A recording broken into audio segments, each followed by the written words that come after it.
Fallout has become a household name, from the highly active modding scene of Fallout 4 to the Amazon TV show that's become a mainstream hit.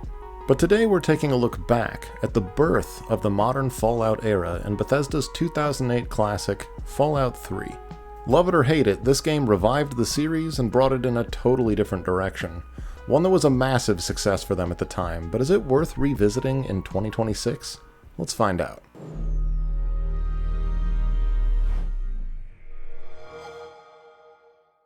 In the year of our Lord 2004, Bethesda Softworks acquired the rights to develop Fallout 3 from Interplay, who had made the first two mainline games in the series.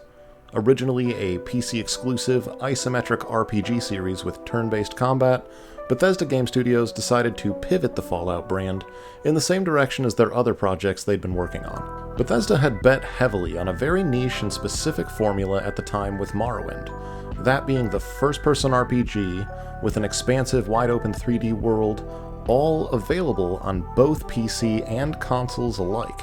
And that bet had paid off and saved the company from dire financial straits. With some momentum on their side now, Oblivion had been in development since 2002, but they wanted another project in the hopper to diversify their lineup. Remember that as a developer, when they acquired the rights to Fallout, Bethesda Game Studios had only Morrowind under their belt at this point in terms of console RPGs, and hadn't done much outside of Elder Scrolls games, aside from an indie racing car game and its sequel. If they stumbled here, it would have been devastating. Development was relatively slow at first, as a lot of the resources leading up to the 2006 release of Oblivion were delegated over there, but it quickly ramped up after yet further confirmation of a winning formula with the smashing success of The Elder Scrolls IV. Still, The Elder Scrolls was now a proven formula for the first-person console RPG release, but Fallout was something entirely different. It had an established fanbase on PC that they would ultimately risk alienating, and did to some extent, to try and reach a wider audience with what was now becoming their signature RPG style. This was also no longer high fantasy sword and sorcery, but a dark, bleak, post-apocalyptic world. We'll talk about this a bit more later in the gameplay section, but I think trying to hybridize their RPG style with the classic CRPG formula resulted in a game that feels a little clunky, at least to me, to play, but does well to at least tip a hat and acknowledge the series' roots to try and meet players halfway. And honestly, I think a little jank mattered less back then. The quality of the game was found in the details, a hallmark sign of a passionate development team led by a skilled and experienced director. And we're gonna get into that. Todd, get out of here, dude. Go finish The Elder Scrolls 6. My hair is graying. At this rate, I'm gonna need routine colonoscopies before that shit comes out. Man, fuck that guy. Regardless, the game was a massive, critical, and financial success, catapulting the company and the Fallout brand further into the stratosphere and cementing Bethesda Game Studios as a giant in the RPG space. Now there's a lot to unpack here, so we're just going to dive in, starting first with the game's presentation. But quickly, before we do, if you're liking the video so far, please consider hitting the like and hype buttons to help it reach more people, and subscribe to see more like this moving forward. I've already reviewed Morrowind, Oblivion, Skyrim, and many others just like this one on console, so go check those out after this one if interested. I'll have a playlist linked in the description, but alright, let's dig into the game's presentation. Now just for context, we're reviewing my copy of the Xbox 360 Game of the Year Edition today, which is the one that I recommend you grab on console as it contains the base game and all of the DLC on physical discs in one condensed package. You can buy the base game standalone, and there are a couple of separate physical releases with a few of the DLC on each that you can grab piecemeal, but that ends up taking up like 3 or 4 slots on your shelf. It's perfectly serviceable, but not my recommendation if you're starting from scratch, and it usually costs a bit more to grab them separately as well. Alright, now in terms of the presentation, let's first talk about the visuals. Fallout 3 was a very impressive title upon its release for a couple of different, but equally important reasons. It was clearly pushing the envelope in terms of fidelity in character models, environmental detail, and overall just what was considered to even be possible on the limited hardware of consoles in 2008. This was only 3 years into the Xbox 360's lifespan at this point, and as such only 2 years past the release of Oblivion, itself recognized as a huge, next-gen step forward, but we can see the benefits of the passage of time and technology here. Fallout 3, while obviously lacking the lush forests and vibrant fantasy aesthetic of the Elder Scrolls, excels with superior character modeling, more detailed textures, and better lighting. But it wasn't just the technical improvements that impressed visually here, but the artistic vision to so powerfully capture this bleak, radioactive world. There's one of those classic video game wow moments where you emerge from a confined space into the open world, something that worked well in Oblivion prior, where you emerge from the vault into the vast open world for the first time and really get a sense of the scale on offer here. While the color palette may leave a bit to be desired for those that love high fantasy, the classic grays and browns of the 2000s era certainly make a lot of sense in this setting. The gray-green haze over everything really sells that noxious atmosphere, and again, it's the attention to detail that enhances the environmental storytelling in games like this, and makes them feel believable. Admittedly, the green filter over everything can get a little tiresome, such that there are actually mods for the PC version to adjust the game's tint, but I do think that it makes sense here thematically.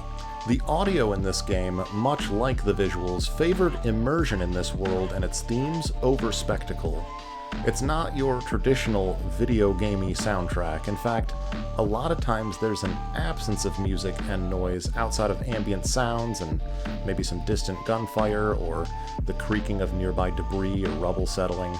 I feel like it impresses a feeling of isolation on the player.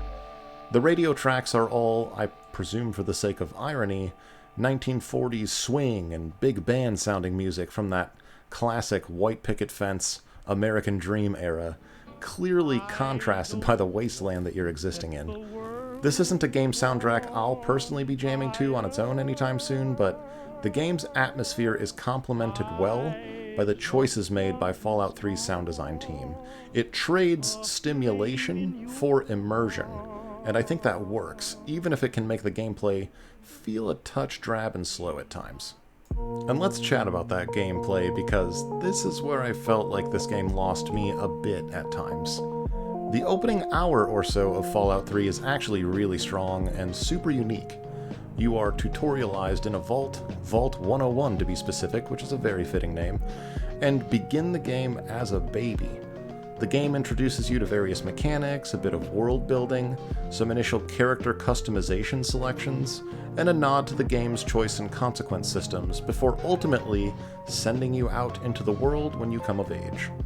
That first moment of emerging from the vault to peer out into the vast open world really is that wow moment, and I'll bet it hit super hard back in 2008 for those console players, relatively new to the expansive, open world RPGs at that time. We had a very similar experience in Oblivion, but this was a totally different world with its own very unique flavor. From there, as we've come to expect in Bethesda titles, you can freely explore this world and its handcrafted environments at your leisure. There are primary main quest objectives, sure, but a lot of the fun in this game is found in the atmosphere, the side quests, the puzzle pieces of this universe coming together as you explore and discover. That part is all pretty great, honestly. What I didn't find to be so great was the combat. Now, this isn't really what I would call a high-action game, but you will experience combat with some frequency, and it never really felt great, even after I'd invested quite a bit of time into the game. Real-time shooting feels decidedly imprecise, and is hybridized with the Vault-Tec Assisted Targeting System, or VATS system, which is a pause mechanic that allows you to select enemy body parts to deal massive damage, or even disable or disarm them in some cases. Use of the VATS system requires action points, and this is probably the biggest nod that we see to the prior CRPG titles in the series that I'd mentioned earlier. It's cool, particularly the first few times you engage with it, and it certainly adds a cinematic layer to the combat experience, but the fusion of these very different gameplay elements left a bit to be desired in my opinion. Like two very different ingredients that ultimately, when mixed together, left a weird aftertaste in my mouth. Though I think a lot of my opinion was colored by the overall clunkiness of the real-time components. It's certainly serviceable, it's just not my favorite. And after a touch of research, it seems I'm not alone, and many of these pain points were polished up in Fallout New Vegas. Let me know in the comments if you'd like to see me review that one, by the way, as I know that's a lot of people's #1 Fallout game. I always like to touch on a game's performance briefly so you know what to expect if you play it, and while some games are stable and just get the all-clear signal here, unfortunately there's a bit to talk about on this one. The developer targeted 720p resolution capped at 30 FPS, and it uses an adaptive VSync setting that cannot be toggled off. The Xbox 360, despite better performance all around than the PS3 version, cannot maintain that 30 FPS target, and unfortunately it dips to around 15 to 20 frames in demanding sequences. Because of that adaptive VSync, when the game dips, we get some screen tearing. Now, I still prefer a bit of tearing to the input lag caused by other settings options, but it's certainly distracting, if not particularly uncommon for games of this generation. It's really not that often, but you're going to feel it in demanding sequences. That said, it's mostly a smooth experience and it's totally playable. This is just one of those things you gotta deal with if you want to go back and play games on older original hardware. But alright, all things considered, what's the verdict on this one? While Fallout 3 was not my favorite RPG experience on the Xbox 360, a lot of that comes down to my own personal taste. I think the experience here was generally pretty solid, and aside from a splash of that classic Bethesda jank, it's a must-have for any serious RPG fan collecting for the console.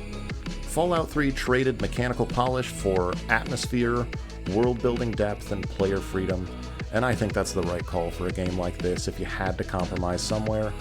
There's hundreds of hours of entertainment here for those that vibe with it, particularly if you grab that Game of the Year version. And for the sub $20 price tag, it's just an obvious must-have title for the shelf. Let me know your thoughts on Fallout 3, and if you'd like to see me review its generally more favored brother, Fallout New Vegas. I've got a playlist in the description below with more reviews just like this one, including many of Bethesda's other 7th gen RPG releases, so definitely check those out. And subscribe if you'd like to see more stuff like this soon. I appreciate you sticking around to the end of the video if you made it this far. Like it if you liked it and all that nonsense, and thanks for stopping by.